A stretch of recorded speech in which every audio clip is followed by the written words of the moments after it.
একমাত্র তার সন্তুষ্টির জন্য আমাদের তার ঘর মসজিদে বসার তৌফিক দান করেছেন। ইনশাআল্লাহ তাআলা শুকরিয়া জ্ঞাপনার্থে বলছি আলহামদুলিল্লাহ।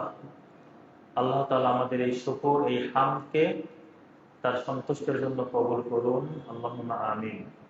দরুদ ও শান্তি বর্ষিত হোক নবী মুহাম্মদুর রাসূলুল্লাহ সাল্লাল্লাহু আলাইহি ওয়াসাল্লামের প্রতি। আল্লাহুম্মা সাল্লি আলাইহি আল্লাহুম্মা বারিক আলাইহি। সম্মানিত উপস্থিতি, আপনারা জানেন আমরা মুহাম্মদ বিন আব্দুল ওয়াহ্হাব রাহিমাহুল্লাহর লেখা কাশফুশ শুবহাত, সংশয় নিরসন, এই কিতাব থেকে ধারাবাহিক আলোচনা করেছিলাম। এই কিতাবে তিনি যারা সুফিবাদে বিশ্বাসী, কবর এবং মাজারে বিশ্বাসী, যারা শহীদ মিনার পূজা করে, যারা খাম্বা পূজা করে, মাজার পূজা করে, আল্লাহকে বাদ দিয়ে যারা অন্যের কাছে মাথা নত করে, অন্যকে সম্মান করে, এমন 13টি তিনি তাদের সন্দেহ সংশয় উল্লেখ করেছেন এবং 13টি তিনি কোরআন এবং সুন্নাহ থেকে জবাব দিয়েছেন। আজকে আমরা 8ম নাম্বারটা পড়ব ইনশাআল্লাহ। যারা বিভিন্ন মাজারে যায়, তার আগে যে কথাটি আমরা মাঝে মাঝে বলি, আজকেও শুরুতে বলি, আল্লাহ তাআলা আমাদের যে নিয়ামত দিয়েছেন সবচেয়ে শ্রেষ্ঠ নিয়ামত, তিনি আমাদের বিশুদ্ধ আকীদার শিক্ষা দিয়েছেন। এটা কত বড় যে নিয়ামত, এটা যখন আপনি যাবেন, আপনার মতোই আমাদের মতোই মানুষ, কিন্তু তারা যাচ্ছে কুমিরের কাছে, যায় কচ্ছপের কাছে, যায় বিভিন্ন গাছের কাছে। আবার যারা বলছে আমরা ইসলাম মানি, তারা যাচ্ছে ইটের কাছে। ইট দিয়ে তৈরি নাকি, যেটি হারাম ছিল কারো ফতোয়ায় সেটি কোনোদিনও হালাল হবে না, যেটি হালাল কারো ফতোয়ায় সেটি কোনোদিন হারাম হবে না। আলেম ওলামাগণ শুরু থেকে যে বিষয়টি হারাম হারাম শিরক বলেছেন কোরআন সুন্নাহর আলোকে, সেটি কারো যাওয়াতে সেটি হালাল হবে না। হয়তো আপনারা আমার কথা বুঝতে পেরেছেন। এজন্য অন্যায় ভিতর ঢুকলে অন্যায়ের মধ্যে করতে হয়। অন্যায় দূর করা অনেক দূরের কথা, আপনাকে নিজেকে সিস্টেমের মধ্যে করে শিরক বেদাতের সাথে পর্যন্ত আপোষ করতে হয়। এই ব্যাপারে তো কোনো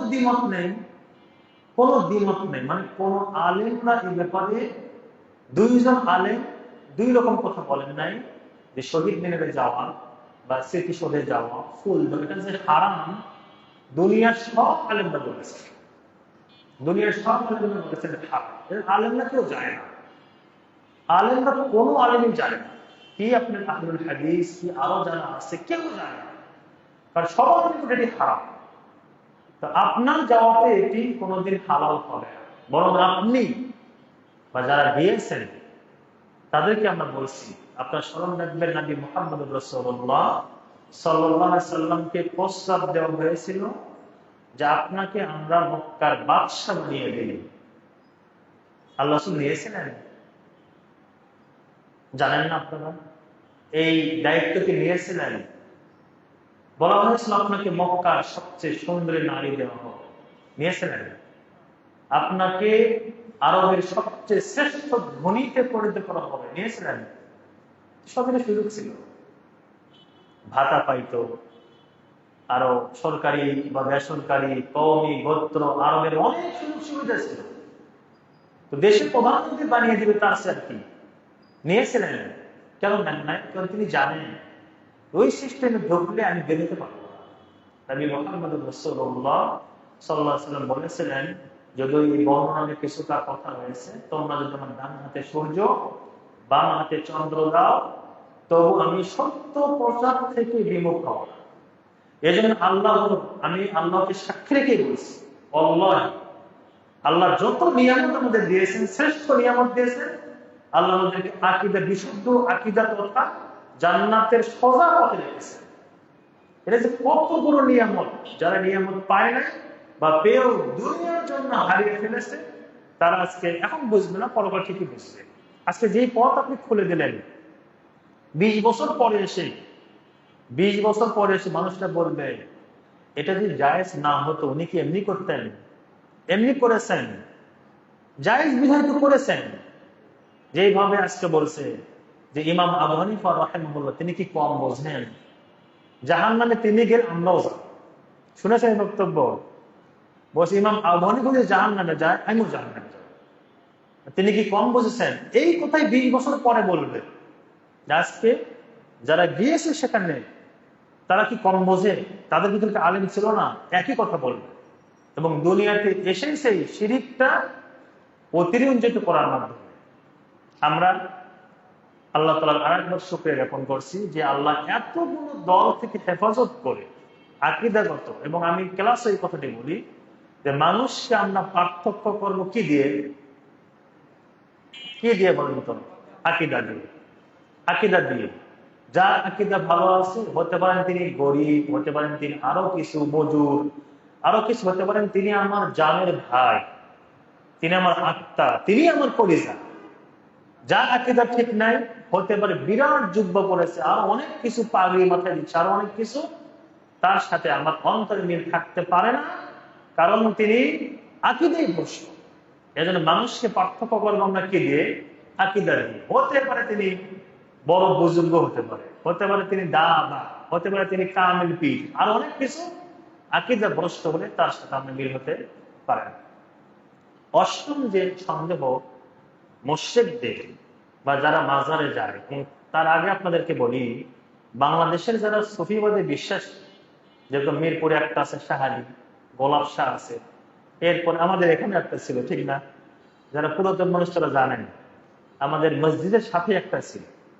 আমি যখন 2006 সালে এখানে চাকরি করেছিলাম মদিনা যাওয়ার আগে, তখন এখানে একটা ছিল, ওখানে কেউ হাত দিতে পারতো না, বিরাট পবিত্র জায়গা, কেউ হাত দিতে পারে না। মানে মসজিদ আর কি পবিত্র, ওটাই বড় পবিত্র। এগুলো ছিল মোড়ে মোড়ে, এগুলো আপনার কাছে ছোট মনে হলেও একটু যাবেন কালশীতের ওদিকে, ওখানে লাল ডেক আছে খেলার মাঠের পাশে, দেখেছেন কিনা?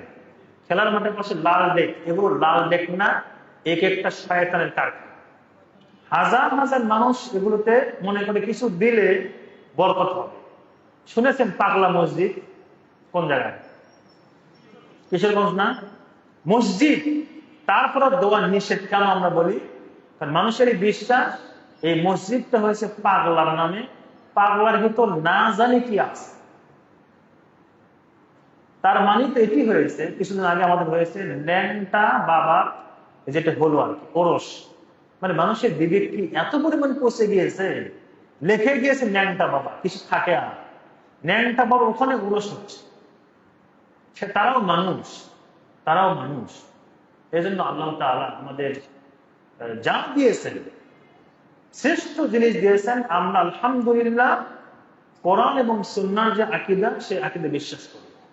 আমরা কোনো মাজারে যাই না, কোনো দরগাতে যাই না, কোনো দরবারে যাই না, আমরা স্মৃতিসৌধে যাই না, আমরা শহীদ মিনারে যাই না, আমরা ওই কচ্ছপের কাছে যাই না, আমরা ওই কি এর নাম বলে, হ্যাঁ কুমির, কুমির তো নাকি, কুমিরের কাছে যাই না, আমরা জালালি কবুতরের কাছে যাই না। দুনিয়ার কোন সাথে আমরা শিরক ও বেদাতের সাথে আপোষ করি না, আলহামদুলিল্লাহ।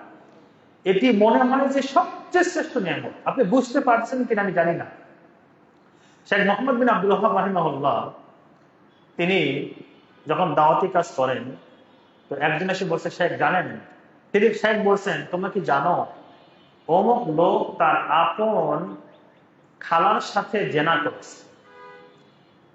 ছাত্ররা বলছে, কত জঘন্য লোক, এর সে খারাপ বলে দুনিয়াতে আর কেউ নাই। মানে সবাই লাভ দিয়েছে, শেখ আমাদেরকে বলেন কে, তাকে এখন বিচার করবো আমরা। শেখ বলছেন, বসো। অমুক লোক জিন থেকে বাঁচার জন্য, জিনের অনিষ্ট থেকে বাঁচার জন্য বাড়ির ছাদে মোরগ রেখে আসে। তখন সবাই চুপ, বলছে কেমন কিছু না। বলেন তো সবচেয়ে জঘন্য কোনটা হলো? মোরগ রেখে আসে। আমার দেশের মানুষ, আমাদের বক্তব্য, আমাদের খুতবা, আমাদের ওয়াজ মাহফিল, কোনটাতেই তাওহীদের আলোচনা নেই। কেন করে না? আমাদের আলেমরা ইচ্ছা করে করে না। কারণ আমি চাই না আমার অনুসারী কমে যায়। আমি চাই না আমার ফলোয়ার কমে যাক, আমার তো লক্ষ লক্ষ ফলোয়ার দরকার, কোটি কোটি মানুষ আমার কথা শুনবে, আমাকে বাহাবা দিবে। এই জন্য আমাদের খুতবাতেও আকীদা নেই, আমাদের মাহফিলেও আকীদা নেই, আমাদের দার্সেও আকীদা নেই, আকীদার কথা আমরা বলি না। আল্লাহ তাআলা আমাদের সকলকে বিশুদ্ধ আকীদা বোঝার এবং মানার তৌফিক দান করুন, আল্লাহুম্মা আমিন। আমার দেশের যারা সুফিরা, যারা কবর মাজারে বিশ্বাস করে, তাদের সরাসরি মিল রয়েছে বাতিনি দলের সাথে। বাতিনি দল কি এগুলো আপনারা জানবেন। নাম শুনেছেন সিরিয়া, রাসূলের যুগে নাম ছিল শাম, বর্তমান কি সিরিয়া। সেই সিরিয়ায় যে আগে বাদশা ছিল কসাই বাশার আল আসাদ, নাম শুনেছেন? বলেন তো কোন আকীদা পোষণ করত? নুসাইরিয়া। নুসাইরিয়া, নুসাইরিয়া। আমরা বললে আবার বলে এদের খায় কোনো কাজ নেই, শুধু মুসলমানদের মধ্যে পার্থক্য, সবাই মুসলমান। তা আপনারা বলছেন সবাই মুসলমান, তো কাদিয়ানীকে কাফের কেন বলছেন? বুঝছেন কিনা? কাদিয়ানীকে তো আপনারাই কাফের বলছেন। তো মুসলমান পার্থক্য করার দরকার নেই, সবাই মুসলমান। এজন্য কোনো কোনো বক্তা এটাও বলে দিয়েছে যে শিয়ারা আমাদের ভাই। মানে কত বড় বেকুব বলে এই কথা বলতে পারে, শিয়ারা আমাদের ভাই, এটা বলে দিয়েছে, জানেই না কিছু। আমেরিকা যেমন খ্রিস্টান কাফের, ইহুদি আরো বড় কাফের, ঠিক তেমনি ভাবে রাফিজি শিয়ারা, শিয়াদের অনেক গ্রুপ রয়েছে, রাফিজি শিয়ারা তারাও কাফের। এটা ইমাম বুখারী থেকে নিয়ে আজ পর্যন্ত যত আলেম আছে সবাই বলেছে। তো তারা আমার ভাই হয়ে গেছে। এজন্য আমরা বলি যে সিরিয়ার যে বাদশা ছিল বাশার আল আসাদ, সে ছিল নুসাইরিয়া গোত্রে বা নুসাইরিয়া সম্প্রদায়ে, যাদের আকীদা হলো ইন্নাল্লাহা ক্বাদ হাল্লা ফি আলী, আল্লাহ ঢুকেছেন আলীর মধ্যে। নাউজুবিল্লাহ, আসতে বলেন যে হুবহু বিশ্বাস খ্রিস্টানদের, আল্লাহ ঢুকেছেন কার মধ্যে? যিশু খ্রিস্টের মধ্যে। তার ইবাদত করা মানে আল্লাহকে ইবাদত করা। তারা বলে তারা তাসলিস বা তৃত্ববাদে বিশ্বাস করে খ্রিস্টানরা। তৃত্ববাদ মানে তিনটা মিলে এক। আমাদের যেটা লেখা থাকে একের ভিতরে তিন, ওই যে ছোটদের বই লেখা থাকে একের ভিতর তিন। একটা হলো আরবি আলিফ বা তা, আর একটু এ বি সি ডি ক খ গ, একের ভিতরে বই একটা, কিন্তু তিন রকম জ্ঞান পাওয়া যায়। খ্রিস্টানদের আকীদা এটা যে তিন মিলে এক, আল্লাহ, জিবরাইল আলাইহিস সালাম এবং ঈসা, তিন মিলে এক ইলাহ, এবং আল্লাহ ঢুকেছেন যিশু খ্রিস্টের মধ্যে। নাউজুবিল্লাহ। একই বিশ্বাস নুসাইরিয়াদের, ঠিক একই বিশ্বাস। আমার কথায় কষ্ট নেবেন না, আমার এখানে কোনো, আমাদের কারো কোনো স্বার্থ নেই। আমি শুধু চাই বা আমরা চাই সঠিক জিনিসটা বলার জন্য, আমার কথায় কষ্ট নেবেন না, দুঃখিত। একই বিশ্বাস আমাদের দেশে বেশিরভাগ সুফিদের, তাদের বিশ্বাস যে মানুষকে সম্মান করা বা বিশ্বের যে কোনো জায়গায় বড় বড় যারা বুজুর্গ ছিলেন তাদের কাছে মাথা অবনত করা মানে আল্লাহর কাছেই মাথা নত করা। জানেন কিনা? এজন্য তাদের বড় বড় মানুষেরা ওই পায়ে সেজদা নেয়, তাজিমি সেজদা। এই সেজদা তাদের কোনো সমস্যা নেই। তারা বলে যে অলির বন খুশি করা আল্লাহকে খুশি করা। তারা বলে যে আল্লাহ যা পারে বিশ্বজাহান চালানোর জন্য 7টা কুতুব রেখেছেন।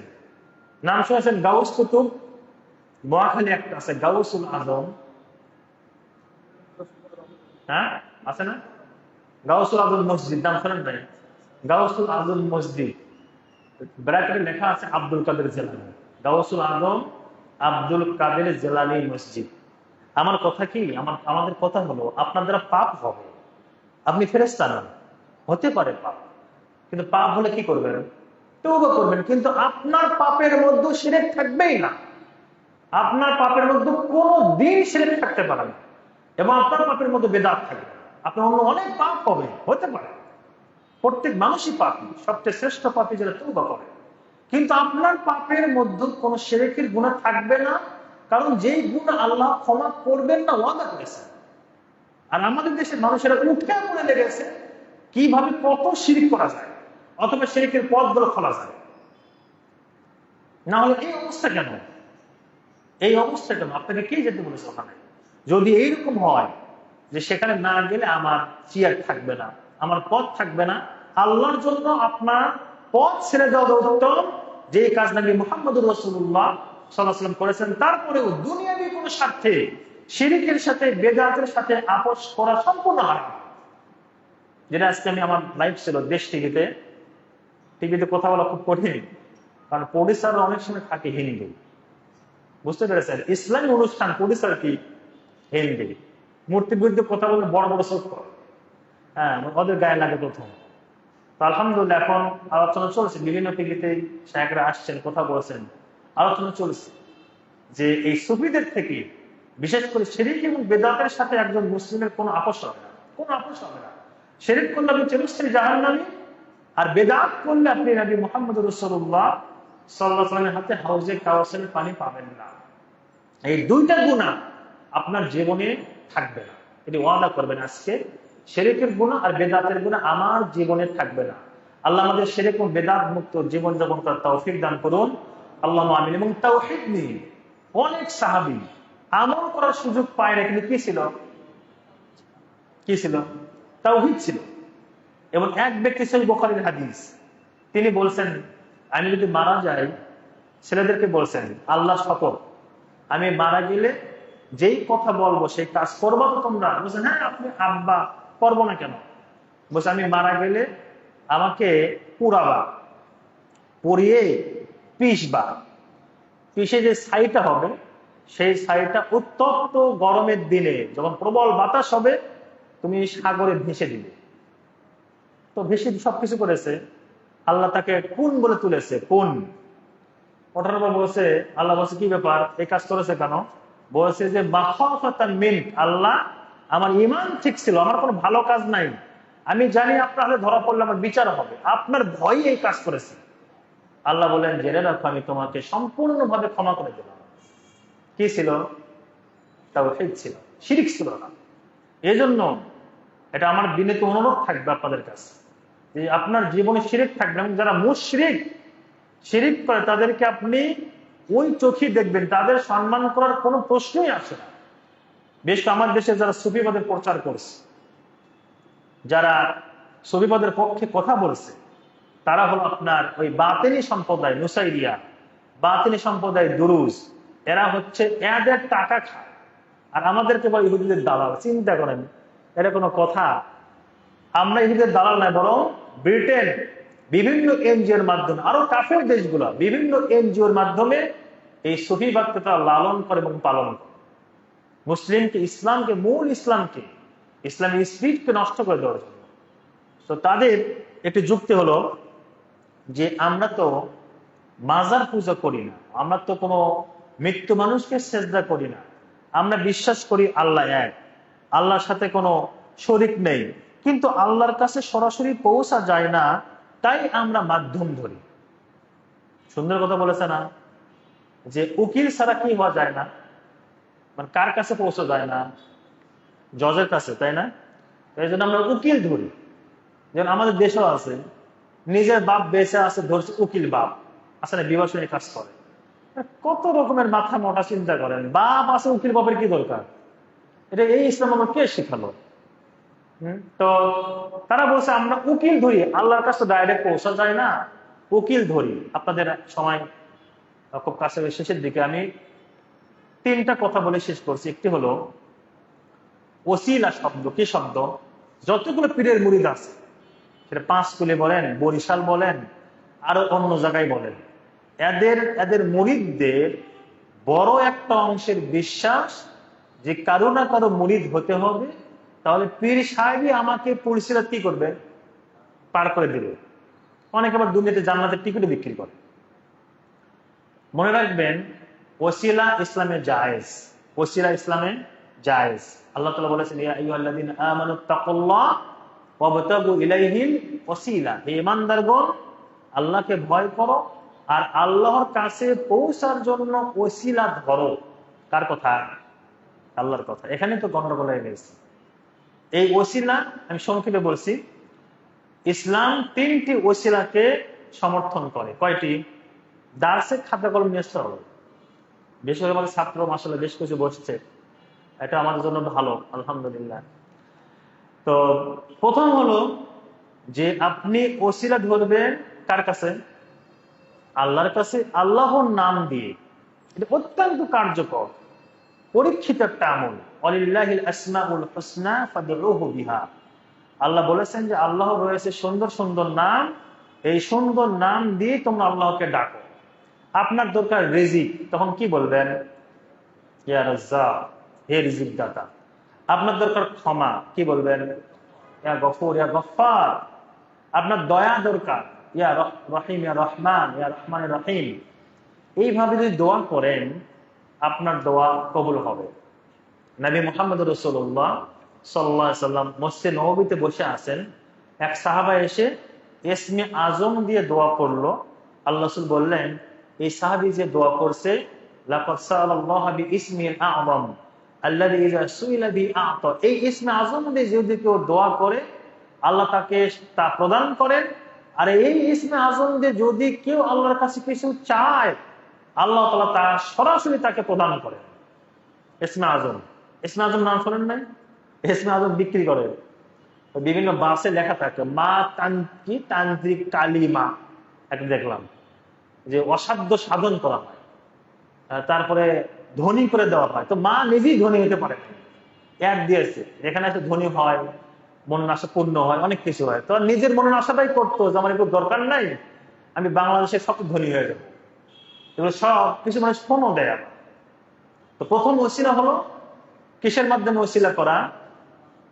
বলেন, আল্লাহর নামের মাধ্যমে ওসিলা ধরা। কার নিকট? আল্লাহর নিকট। এটি করবেন, এই আমলটি করবেন। ইসমে আজম বলছিলাম, ইসমে আজম মোটামুটি 4টি মনে রাখবেন। একটা হচ্ছে ইয়া হাইয়ু ইয়া, এটা কোথায় আছে? আয়াতুল কুরসিতে, তাই না? আল্লাহু লা ইলাহা ইল্লা হুয়াল। এত পাওয়ার এই শব্দে, চোর চুরি করতে পারে না। হাদিস সহিহ বুখারী। ইয়া হাইয়ু, হে চিরস্থায়ী চিরঞ্জীব। ইয়া কাইয়ুম, হে সবকিছুর নিয়ন্ত্রক পরিচালক। 4টিখানি কথা না, এজন্য এটি দোয়া করবেন, ইয়া হাইয়ু ইয়া কাইয়ুম। দ্বিতীয় হলো দোয়া ইউনুস, যেটি লা ইলাহা ইল্লা আনতা সুবহানাকা ইন্নী কুনতু মিনাজ জালিমিন। এটি দ্বিতীয় ইসমে আজম। তৃতীয় ইসমে আজম হলো ইয়া যাল জালালি, মুখস্থ আছে আপনাদের? ইয়া যাল জালালি ওয়াল ইকরাম। চতুর্থ হলো আল্লাহ, এই শব্দটাই। কোন শব্দ? আল্লাহ, এই শব্দটাই।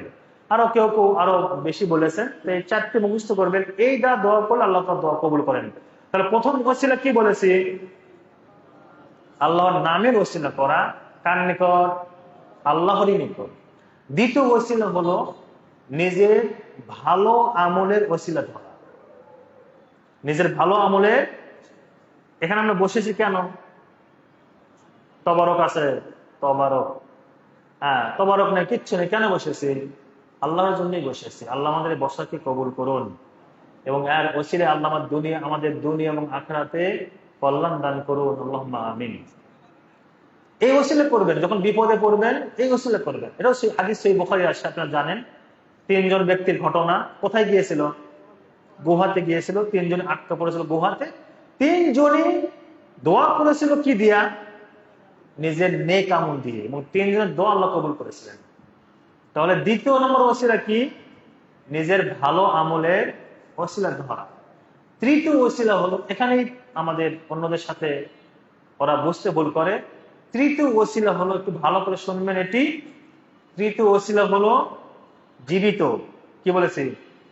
জীবিত উপস্থিত, জীবিত উপস্থিত সৎ ব্যক্তির দোয়ার ওসিলা করা। জীবিত না মৃত্যু বলেছে? এখন কেউ কি বলতে পারবে আল্লাহ নবীর ওসিলায় আমাদের মাহফিলকে কবুল করেন? বলতে পারবে? আল্লাহ মাহফিলে যত সওয়াব নবীর রওজায় পাঠিয়ে দেন, মানে সওয়াব অনেক কম পড়েছে, ওখানে সব পাঠাতে হবে, সব একটু বেদাতি কথা। তাহলে এই কথাকে বলা যাবে আল্লাহ মক্কার ইমাম শেখ আব্দুর রহমান সুদাইসের ওসিলায় আমাদের মাফ করে দেন। উনি কোথায়? জীবিত আছে, কিন্তু কি নেই? উপস্থিত নেই। জীবিত উপস্থিত এবং সৎ ব্যক্তির দোয়ার ওসিলা করা। যেভাবে এখানে যারা বসে আছেন বা বাইরে হতে পারে, আপনি কোনো মানুষকে ভালো মনে করলেন, ভালো মনে করে আপনি বললেন যে একটু আমার জন্য দোয়া করবেন এই বিষয়ে। তো তিনি দোয়া করলেন, পরে আপনি শুনছেন যে আপনি কি দোয়া করেছিলেন? বলছেন হ্যাঁ দোয়া করেছিলাম। তখন আপনি আল্লাহকে বললেন, আল্লাহ অমুক ব্যক্তিকে দোয়া করতে বলেছিলাম, অমুক ব্যক্তির ওসিলায়, অমুক ব্যক্তির দোয়ার ওসিলায় অমুক ব্যক্তির দোয়ার ওসিলায় আমার এই কাজটি আমি হাসিল করে দিন। জায়েজ। ওমর বিন খাত্তাব রাদিয়াল্লাহু তাআলা আনহু, তার সময় মদিনাতে টানা 6 মাস অনাবৃষ্টি হয়েছিল, বৃষ্টি হয় নাই। তো তিনি ইস্তেসকার নামাজ পড়তে হয়, জানেন তো, বৃষ্টি না হলে। একবার আমরা পড়েছিলাম কোথায় যেন, বাউনিয়া বাদামনে পড়লাম, আমাদের কিছু ভাই, দিনী ভাই ছিলেন সেখানে, জাযাকুমুল্লাহ খায়রা।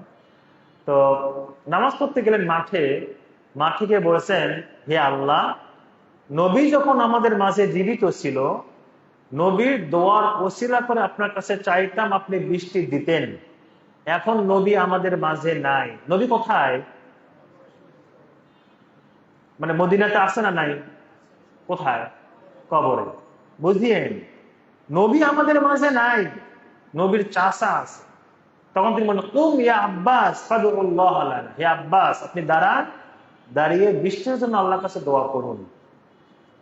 যখন আব্বাস রাদিয়াল্লাহু আনহু দোয়া শেষ করলেন, ওমর বিন খাত্তাব বলেন, আল্লাহ, নবী যখন জীবিত ছিল, নবীর দোয়ার ওসিলা আপনার কাছে চাইতাম আপনি বৃষ্টি দিতেন। এখন নবী নাই, নবীর চাচার দোয়ার ওসিলা আপনার কাছে চাচ্ছি, আপনি আমাদের বৃষ্টি দেন। হাদিসে এসেছে, বাসায় পৌঁছতে পারে না, বৃষ্টি শুরু হয়ে গেছে। এবং এটা আমরা দেখেছি, একদম সচক্ষে দেখেছি, মদিনায় ইস্তেসকার নামাজ শেষ হয় না, বৃষ্টি শুরু হয়ে গেছে। অনেক ভালো মানুষ সেখানে আছে, দোয়া কবুল হয়ে যায়। তাহলে ওমর বিন খাত্তাব দোয়া করছেন রাদিয়াল্লাহু আনহু কোন জায়গায়? মদিনাতে না। রাসূল কোথায়? মদিনাতে, কিন্তু কি নেই? জীবিত নেই। এজন্য যে শাহজালাল বলেন, শাহপুরান বলেন, যত শাহ আছে আর যত বাবারা আছে, এদের কারো ওসিলায় দোয়া করা জায়েজ নেই, বরং সেটি বেদাত এবং কোন কোন ক্ষেত্রে সেটি শিরক হতে পারে। এজন্য এই 3 প্রকার ওসিলার বাহিরে ইসলামে কোনো কি নেই, ওসিলা নেই। যে হাতে হাত দিলাম, দড়ি দেয় লম্বা করে, পাগড়ি বিছায় দেয় যে মুরিদ হও, কি হবে? ওসিলা করে পার করে দেবে, হালকা পাতলা টাকাও দেয়। এই 3টি ওসিলা যদি আজকে মনে রাখতে পারেন, আজকের দার্সে আমাদের দার্স সফল ইনশাআল্লাহ। প্রথম ওসিলা বলেছে কি? আচ্ছা, শুধু মনে রাখলে হবে না, আমল করতে হবে, বলেন তো। আমল আজ থেকে শুরু করবেন ইনশাআল্লাহ। একটি হলো আল্লাহর নামের মাধ্যমে কি করা? ওসিলা করা। দ্বিতীয়, সৎ নেকে, নিজের নেক আমলের ওসিলা করা। তৃতীয়, জীবিত উপস্থিত সৎ ব্যক্তির দোয়া ওসিলা। এর বাহিরে যত ওসিলা, সেগুলো হয় শিরকি ওসিলা, নয় বেদাতি ওসিলা। হয় শিরকি, না হলে কি বেদাত। আমি এটা বলে শেষ করছি, সময় লম্বা হয়ে গেল। আমি যখন, আপনারা জানেন যে নবী মুহাম্মদ রাসূলুল্লাহ সাল্লাল্লাহু আলাইহি সাল্লামের একদম কবরের সাথেই আমি মোটামুটি প্রায় 4 বছর সেখানে দায়িত্ব পালন করেছি সৌদি সরকার পক্ষ থেকে। তো কিছু পাকিস্তানি ভাইরা আসছেন, আসার পরে দোয়া করছে যে, হে রাসূল, এভাবে বলছে, হে রাসূল, উর্দুতে বলছে যে, আল্লাহ তো বলেছেন গুনাহ করে আপনার কাছে আসলে আপনি আল্লাহর কাছে দোয়া করলে আল্লাহ ক্ষমা করে দেয়। সূরা নিসার আয়াত আসছে, এটা 65 নম্বর আয়াত। তো আমরা গুনাহগার, আপনার দরবারে এসেছি, আপনি আল্লাহকে একটু বলেন যে আল্লাহ আমাদের ক্ষমা করে দেয়। বুঝতে পারলেন? তাই আমি বললাম, কি বললেন এটা? তো বলছে যে, কেন? তো সূরা নিসাতে আছে 65 নম্বর আয়াত, গুনাহ করে রাসূলের কাছে আসলে রাসূল দোয়া করলে দোয়া কবুল হয়ে যায়। তো রাসূলের কাছে কখন আপনি আসলেন? আপনি রাসূলের কবরের কাছে আসছেন। তখন বলছে, তওবা তওবা, কবর বলেন না, রওজা বলেন, রওজা বলেন, আমাকে বলছে। তো এই আকীদা তাদের, হুবহু এই আকীদাটা আমাদের দেশের সুফি যারা একই কাজ করে। যত বেশি গুনাহগার হয়, তত বেশি মাজারে যায়, মসজিদে আসে না। কারণ জানে, মসজিদে আল্লাহকে পাওয়া যায় না, ওই মাজারে আল্লাহকে পাওয়া যায়। না হলে এত লিখে দিয়েছে ন্যাংটা বাবার দরবার, তারপরে হাজার হাজার মানুষ কোন পাগলের সেখানে যায়, কারণ জানে সেখানে গেলে কিছু না কিছু পাওয়া যায়। এবং আপনাদেরকে এটা বলবো না, মানে এই পরামর্শ দেব না, কিন্তু আমি দেখেছি সেটা মিরপুর শাহালি 1 নাম্বার। এখন তো বললে সমস্যা নেই। 2006 সালে যখন শিক্ষক ছিলাম, আমরা 2 জন গিয়েছিলাম সেখানে, কি হয় দেখার জন্য। পুরো বৃহস্পতিবার রাত, সারা রাত ওখানে ছিলাম, এখানে এসে ফজর সালাত করেছি যে কি হয়। তো সব জায়গায় তো গান বাজনা হচ্ছে, ওই যে ইয়া বাজায়, আর ভেতরে যেটি হয় সেটি আপনার মানুষেরা গিয়ে সরাসরি কবরে সেজদা করতেছে, সরাসরি, একদম সরাসরি। এবং আপনাদেরকে বলেছি, গিয়েছিলাম ফরিদপুর ৮রশি, সেখানেও লিখে দিয়েছে এখানে সেজদা করা নিষেধ। ওখানে ঢুকতে অনেকগুলো ধাপ পার হতে হয়। খালি পায়ে ঢুকতে হবে, অজু অবস্থায় ঢুকতে হবে, আওয়াজ জোরে করা যাবে না, মোবাইল ফোন সাইলেন্ট করতে হবে, বাবার দিকে তাওয়াজ্জু হতে হবে, আসার সময় পেছন ফিরে আসতে হবে, অনেক নিয়ন্ত্রণ আছে। তো দেখলাম যে লিখে দিয়েছে এখানে সেজদা করা নিষেধ। তারপরে কবরের সামনে একটা লাল কার্পেট বিছায় রাখছে। কেন? যাতে কি করে? সেজদা করে। লিখে দিয়েছে মানুষকে বোঝানোর জন্য। তো এক ব্যক্তিকে দেখলাম যে যে সেজদা করলো, নিয়ে গেছে মোরগ। মোরগ বসে আছে ওখানে, বাঁধে রাখছে। তো মোরগের মাথা জোর করে ঠেকাইতেছে ওখানে মাটিতে, মানে মোরগকেও সেজদা করা হয়। তো এগুলো আমি যখন দেখেছি অন্তর আমার ভেঙে গেছে একদম, যে আল্লাহ এগুলো বন্ধ করার জন্য আল্লাহ যুগে যুগে কি পাঠিয়েছেন? নবী রাসূল পাঠিয়েছেন। আপনি যদি আজ থেকে, আগে যা হয়েছে হয়তো হয়ে গেছে, আজ থেকে যদি এটি করতে পারেন যে আমি শহীদ মিনারে যাব না, আপনি সফল। আজ থেকে যদি করতে পারেন স্মৃতিসৌধে যাব না, আপনি সফল। আজ থেকে যদি অর্ডার করতে পারেন আমি জীবনেও মাজারে কোনো কিছু চাইতে যাব না, দেখতেও যাব না, আপনি সফল। আজ থেকে যদি অর্ডার করেন আমার প্রতিষ্ঠান থেকে শিক্ষা সফর কোনো মাজারে হবে না, আপনি সফল। মানে আমরা চাই আপনার অন্য গুনাহ হাজারও থাকতে পারে, কিন্তু আপনার গুনার মধ্যে কি থাকবে না? শিরকের গুনাহ থাকবে না। আর মুশরিকদের মুশরিক মনে করতে হবে।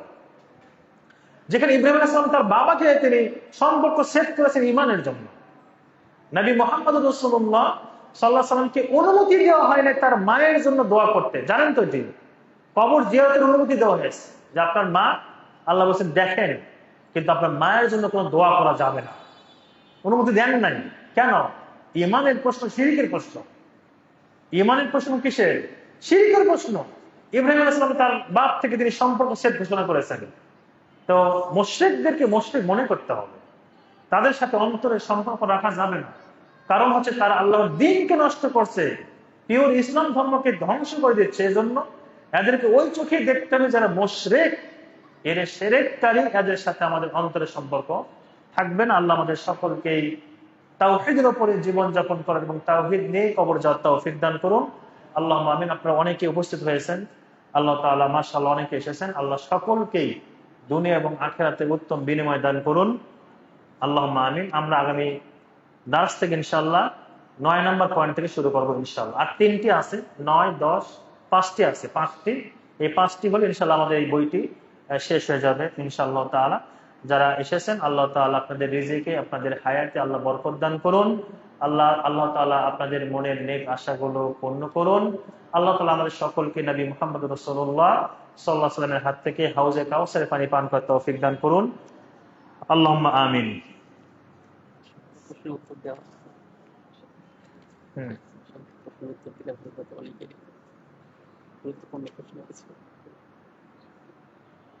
আচ্ছা, আমি কিন্তু চাই সংক্ষেপ করার জন্য, কারণ অনেক ভাইরা দূর থেকে আসেন, আমি বুঝি। কিন্তু আমাদের ভাইরা নাসরবান্দা বলছেন সবগুলো প্রশ্ন উত্তর দিতে হবে। আচ্ছা, ইনশাল্লাহ কদ্দুর পারি দেখি। সব শিয়ারা কি কাফের? মানে একজনই প্রশ্ন করছেন 3টা। সব শিয়ারে কি কাফের? আমরা বলেছি শিয়াদের মধ্যে অনেকগুলো গ্রুপ রয়েছে। তার মধ্যে ইয়ামানে যারা আছে, ইয়ামানে জাইদিয়া শিয়া, জাইদিয়া কি বললাম, জাইদিয়া, তাদের সবকিছু ভালো, একটা মাসলায় তারা ভুল করেছেন। সেটা হলো তারা বলেন যে খেলাফত পাওয়ার কথা ছিল আলী রাদিয়াল্লাহু আনহু, সেটাকে না দিয়ে ওসমানকে দেওয়া হয়েছে। কাকে দেওয়া হয়েছে? ওসমানকে দেওয়া হয়েছে। এই মাসলাটা ভুল। কারণ আমরা জানি 4 খলিফা, যে 4 খলিফা হয়েছেন নিজেরা হয়েছেন না সাহাবারা মিলে পরামর্শ করে তারপর হয়েছেন? আর সাহাবারা কোনো ভুল পরামর্শ করে একত্রিত হবেন না। এই মাসলায় তারা ভুল, বাকি সব ঠিক আছে। এই জাইদিয়া শিয়ারা, বাকি যে শিয়ারা আছে এরা আপনার ইয়ামানের হুথি নাম শুনেছেন? আসলে হচ্ছে হুথি, হা দিয়ে হুথিয়ুন। আর আমাদের দেশে হয়ে গেছে হুতি। হুতি মানে গালি দিবে মোহাম্মদকে, বলে যে সালমান খারাপ, মানে কোনটা বাবা আর কোনটা ছেলে, আর আরবি নাম কি বোঝে না। তো আসলে হুথিয়ুন, এদের আকীদাও জঘন্য। এবং বর্তমান যারা ইরাক এবং ইরানের যারা শাসক, এই কথা কি, আচ্ছা এটা বলেন তো, ওদের বিরুদ্ধে বলে এই দায়টা কে নেবে কিয়ামতের দিন? আমাকে নিতে হবে না? নিতে হবে কিনা? যে কথাগুলো বলছি ফেরেশতারা লিখছে না? কেন বলি বলেন তো? এই জন্যই বলি, আমি আমার ফেসবুকে পোস্ট করেছি এটা। কেন বলি? আমি লিখেছি এই জন্য, এই দলকে আমি ঘৃণা করি, কারণ তারা শিয়াদের পক্ষে অবলম্বন করে। কোন দলের নাম বলেছি? নাম বলে নাই। যারা করে দেখবেন এদের মুখ থেকে মক্কা মদিনার প্রশংসা কোনোদিনই শুনবেন না। আমাদের এই মসজিদটা করে দিয়েছে কে বলেন তো? না এইটুক না, পেছনের টুকু, পেছনের শেষটুকু কে করে দিয়েছে? কুয়েত।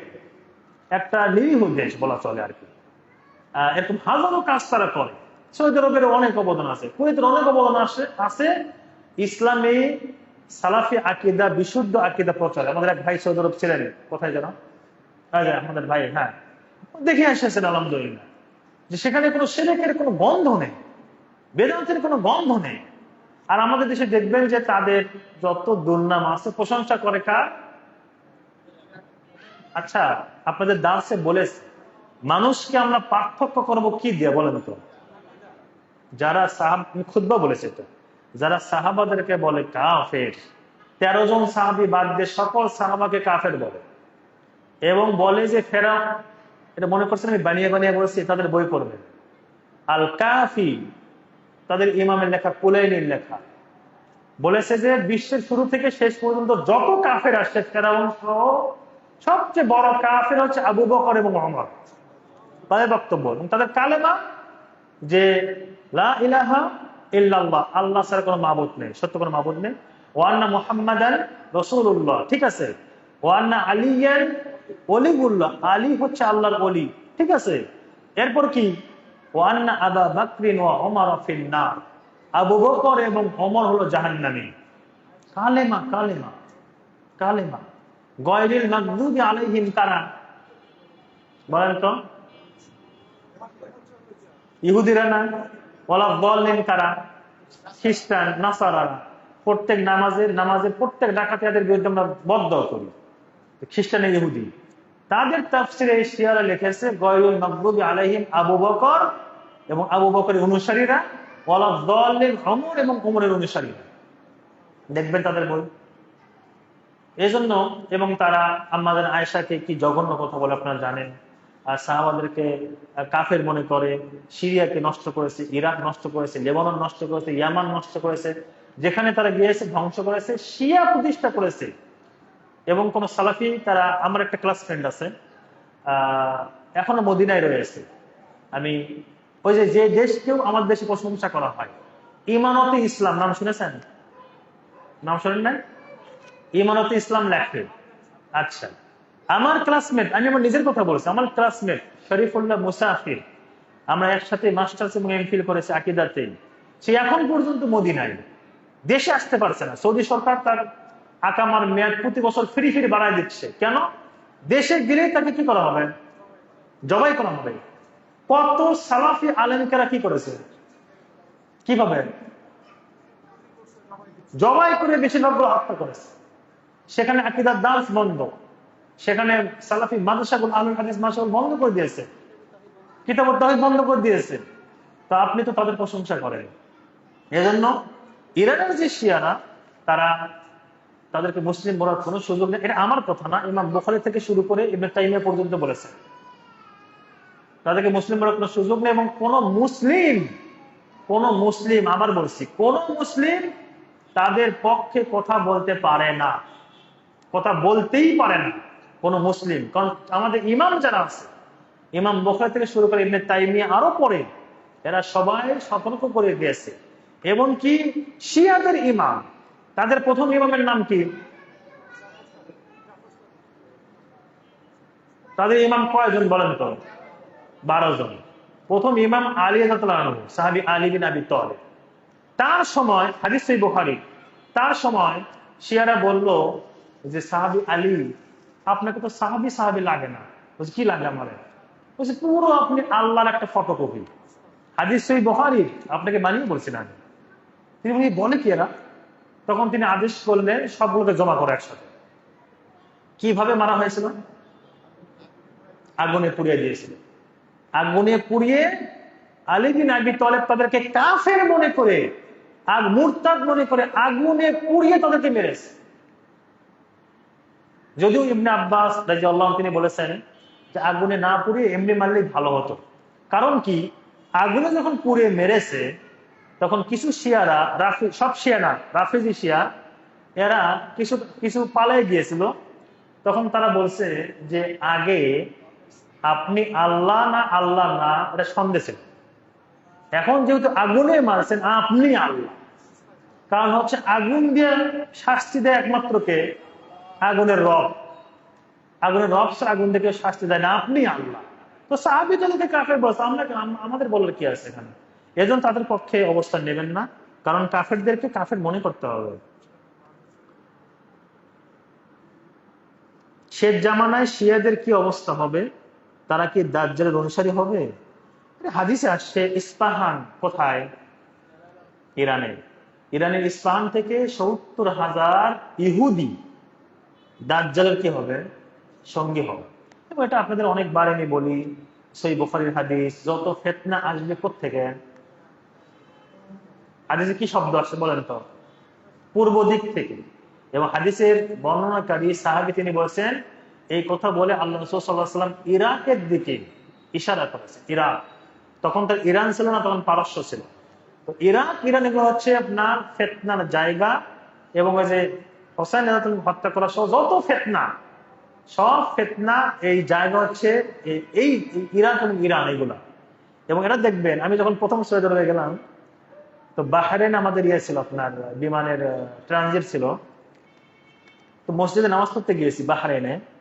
একজনকে দেখছি নামাজ পড়ার সময় যখন সাজদা করে, পকেট থেকে কি বের করে সেটার উপর সাজদা করে আবার উঠছে, এইভাবে নামাজ পড়লো।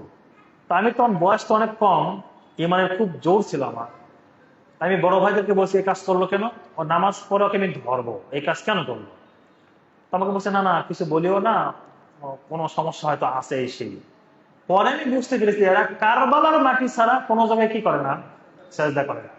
হয় কারবালার মাটি লাগবে, না হলে কারবালার মাটিতে ঘর্ষণ দেওয়া হয়েছে এমন কোনো বস্তু লাগবে, সেটাকে নিয়ে তারা সাজদা করে।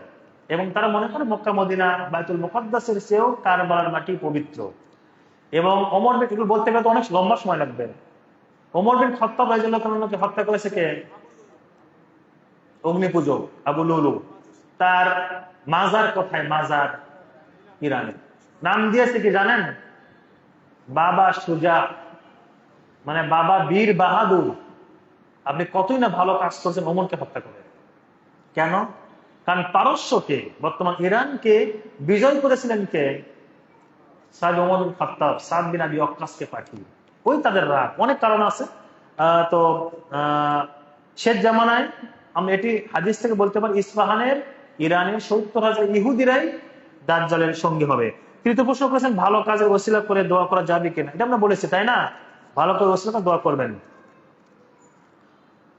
সম্প্রতি বাংলাদেশে ব্যাপক শিয়া প্রীতি দেখা যাচ্ছে, এই ফিতনা থেকে নিজেকে কিভাবে বাঁচাবো? এই ফিতনা থেকে বাঁচার জন্য দুটো পরামর্শ। প্রথম পরামর্শ হচ্ছে, এই ফিতনা যারা ছড়াচ্ছে তাদের থেকে দূরে থাকবে।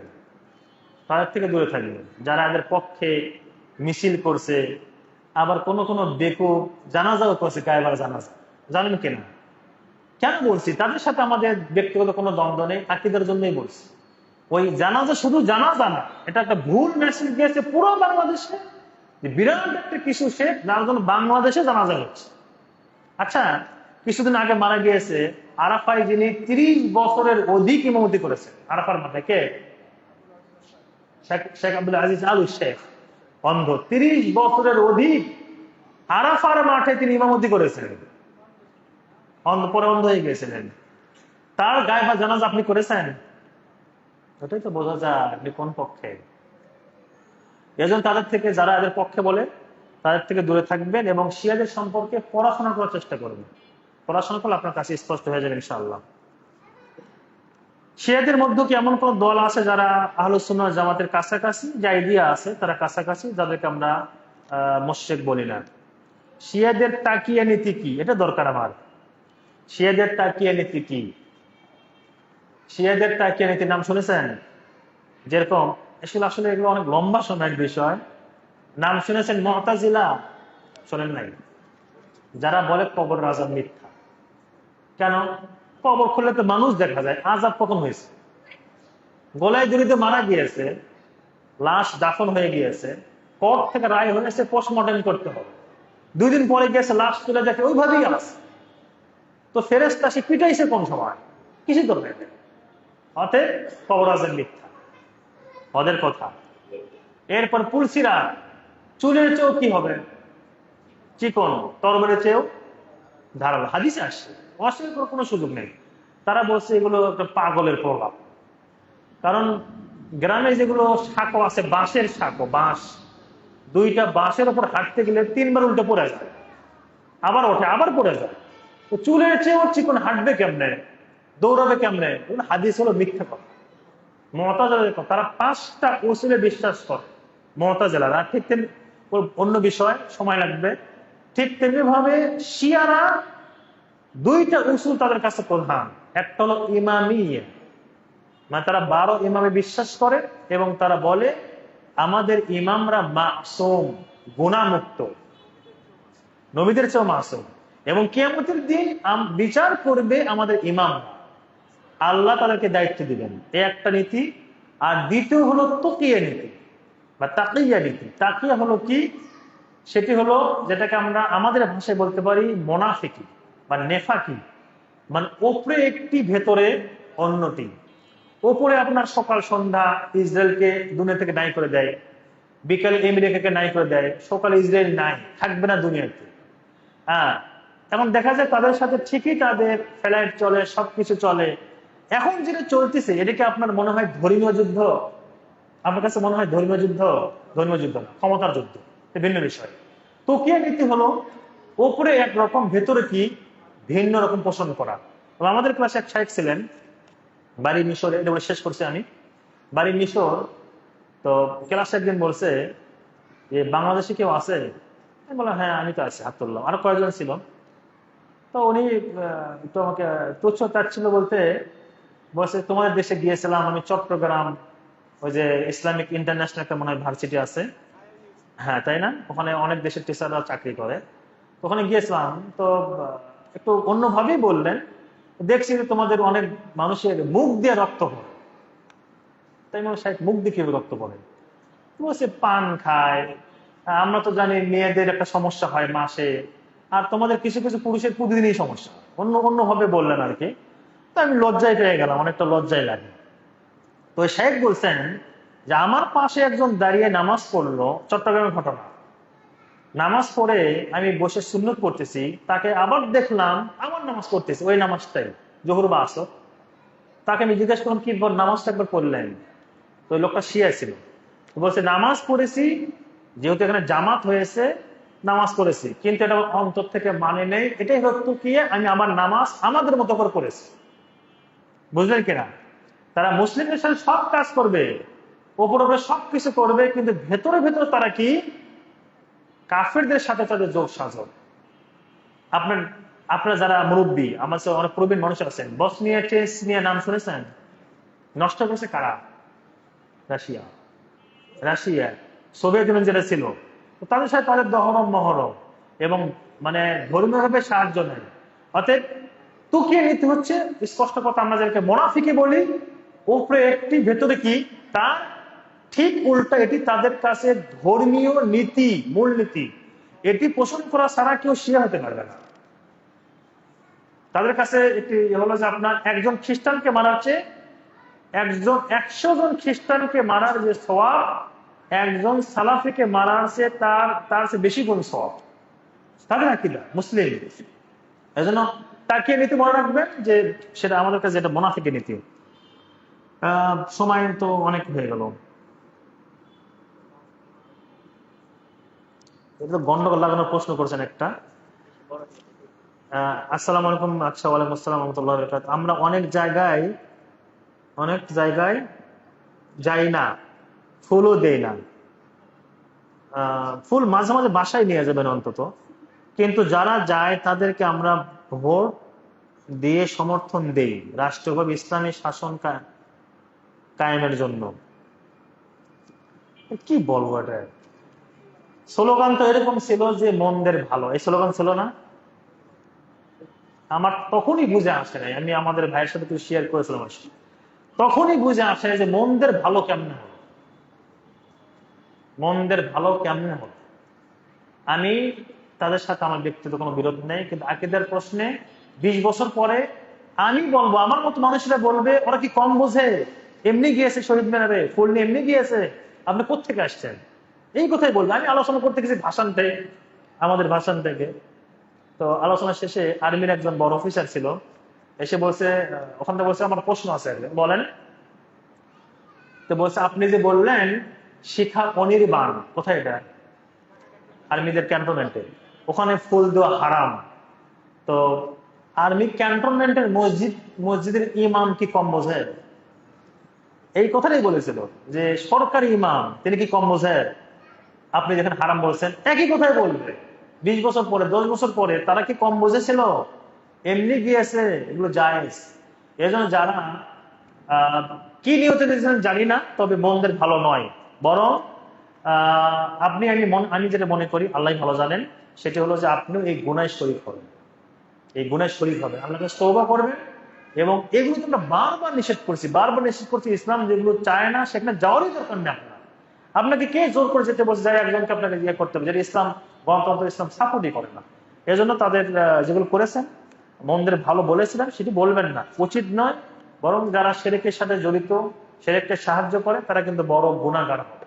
আল্লাহ আমাদের হেফাজত করুন, আল্লাহ তাআলা আমাদের জীবনে বারাকা দান করুন। যারা বসেছেন আল্লাহ তাআলা আমাদের ক্ষমা করে দিন, আমাদের রিজিকে হায়াত আল্লাহ তাআলা বরকত দান করুন, আমাদের মনের আশা পূর্ণ করুন। আমাদের অনেক ছাত্র ভাইরা বসেছে, আল্লাহ তাআলা তাদেরও মনের আশা পূর্ণ করে দিন, এবং সকলকে আমাদেরকে মক্কা মদিনায় যাওয়ার তৌফিক দান করে দিন। আল্লাহুম্মা আমিন। আল্লাহ তাআলা আমাদের সার্বিক কল্যাণ দান করুন। আল্লাহুম্মা আমিন। আল্লাহ তাআলা এই মসজিদ, এই মাদ্রাসাকে কবুল ও মঞ্জুর করুন। আমরা যারা এখানে বসেছি, আল্লাহ তাআলা আমাদের সুস্থতা দান করুন, আমাদের ঋণ মুক্ত করুন, আমাদেরকে লা ইলাহা ইল্লাল্লাহ এই কালেমা পড়া অবস্থায় তার ডাকে সাড়া দেওয়ার তৌফিক দান করুন। আল্লাহুম্মা আমিন। সুবহানাকাল্লাহুম্মা ওয়া বিহামদিকা আশহাদু আল্লা ইলাহা ইল্লা আনতা আস্তাগফিরুকা ওয়া আতুবু ইলাইক। আসসালামু আলাইকুম ওয়া রাহমাতুল্লাহি ওয়া বারাকাতুহু।